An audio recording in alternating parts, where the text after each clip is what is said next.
अवतल दर्पण में किसी वस्तु की स्थिति अगर केंद्र यानी C पर रहे तो प्रतिबिंब की स्थिति कहाँ होगी? तो इसका उत्तर होगा C पर यानी केंद्र पर ही होगी। जहाँ पर वस्तु की स्थिति होगी वहाँ पर ही प्रतिबिंब की स्थिति होगी, अवतल दर्पण में यदि केंद्र पर रहे तब। दाढ़ी बनाने में कौन सा दर्पण का प्रयोग किया जाता है? तो इसका सही उत्तर है अवतल दर्पण का। आप यहाँ पर चित्र में भी देख सकते हैं, क्योंकि चित्र के द्वारा याद करना दुनिया के बेस्ट तरीकों में से एक माना जाता है। वाहनों के हेडलाइट और सर्च लाइट में या टॉर्च में कौन सा दर्पण का प्रयोग किया जाता है? आप अपने घर में जो टॉर्च का प्रयोग करते हैं वही इस प्रश्न में कह रहा है कि टॉर्च वाहनों के हेडलाइट तथा सर्च लाइट में किस दर्पण का प्रयोग किया जाता है?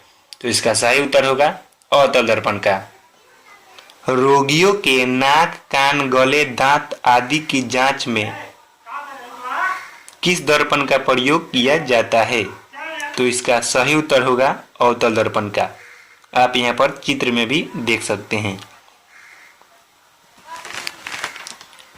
सौर भट्ठियों में किस दर्पण का प्रयोग किया जाता है? तो इसका उत्तर होगा अवतल दर्पण का। अवतल दर्पण द्वारा बना प्रतिबिंब कैसा होता है?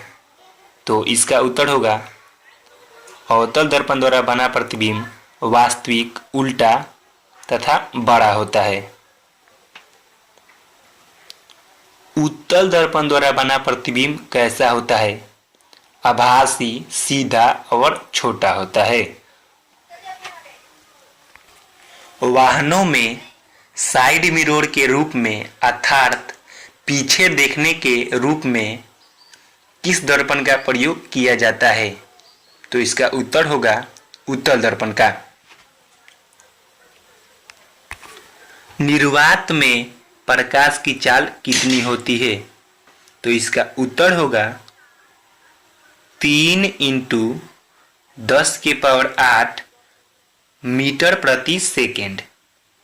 इसे 3 × 10⁵ किलोमीटर प्रति सेकेंड भी कह सकते हैं, क्योंकि आप जानते हैं कि 1 किलोमीटर बराबर होता है 1000 मीटर और 1000 मीटर में 3 शून्य होता है, वह इसमें घटा दिया गया है तो लिख दिया गया है 3 × 10⁵ किलोमीटर प्रति सेकेंड।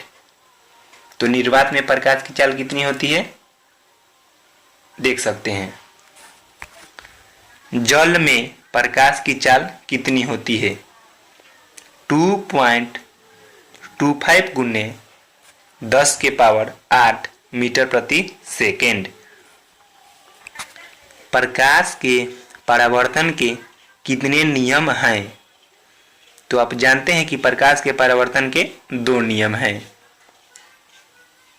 यदि आपसे पूछा जाए कि प्रकाश के अपवर्तन के कितने नियम हैं तो उस समय भी आपको आंसर देना है 2, क्योंकि परावर्तन और अपवर्तन दोनों का नियम 2 ही होता है, लेकिन दोनों के डिफिनीशन में केवल अंतर होता है।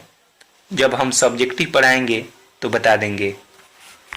किसी वस्तु का प्रतिबिंब हमारी आंखों में कहाँ बनता है? तो इसका उत्तर होगा रेटिना पर। रेटिना पर।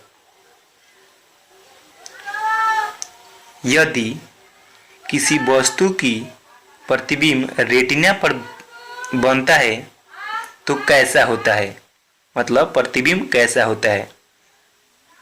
तो इसका उत्तर है वास्तविक, उल्टा और छोटा। दर्पण किन 2 पदार्थों के संयोग से बनाया जाता है? तो इसका उत्तर होगा पैलेडियम प्लस परावर्तक पदार्थ। समतल दर्पण द्वारा बना प्रतिबिंब कैसा होता है? आपके घर में जो दर्पण लगा है वह समतल दर्पण है और उसके द्वारा बना प्रतिबिंब कैसा होता है, यही प्रश्न में पूछा गया है। तो इसका उत्तर होगा आभासी और सीधा।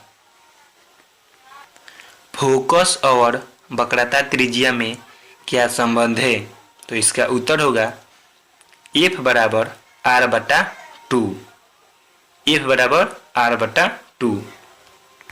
कहने का तात्पर्य यह हुआ कि यदि फोकस 5 सेंटीमीटर रहे तो उसकी त्रिज्या 10 सेंटीमीटर होगी। 5 सेंटीमीटर फोकस तो त्रिज्या 10 सेंटीमीटर, क्योंकि F बराबर R बटा 2 का यही मतलब हुआ कि फोकस का दोगुना त्रिज्या होता है। यदि अवतल दर्पण की गोलीय दर्पण में ध्रुव के ऊपर मतलब पोल के ऊपर और दाईं ओर मापी गई सभी दूरियां कैसी होती है, तो इसका उत्तर होगा पॉजिटिव मतलब धनात्मक।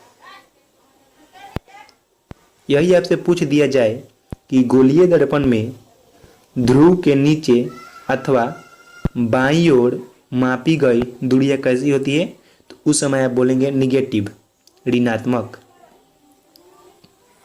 नेक्स्ट प्रश्न, दर्पण सूत्र का फॉर्मूला क्या होता है। आप यहाँ पर देख सकते हैं 1/u प्लस 1/v बराबर 1/f, यही दर्पण सूत्र होता है। u का मतलब होता है वस्तु दूरी या बिंब दूरी, v का मतलब होता है प्रतिबिंब दूरी, f का मतलब होता है फोकस दूरी। यही दर्पण सूत्र होता है 1/u प्लस 1/v बराबर 1/f। प्रतिबिंब की ऊंचाई और वस्तु की ऊंचाई के अनुपात को क्या कहते हैं, तो प्रतिबिंब की ऊंचाई और वस्तु की ऊंचाई के अनुपात को क्या कहते हैं, इसका उत्तर होगा आवर्धन। आवर्धन। इसी पर सूत्र बना है m बराबर h1/h2, m बराबर h1/h2, जहाँ h1 प्रतिबिंब की ऊंचाई, h2 वस्तु की ऊंचाई। तो आवर्धन का फॉर्मूला होता है h1/h2। लेंस की क्षमता का एसआई मात्रक क्या होता है, तो इसका सही उत्तर है डायोप्टर। डायोप्टर।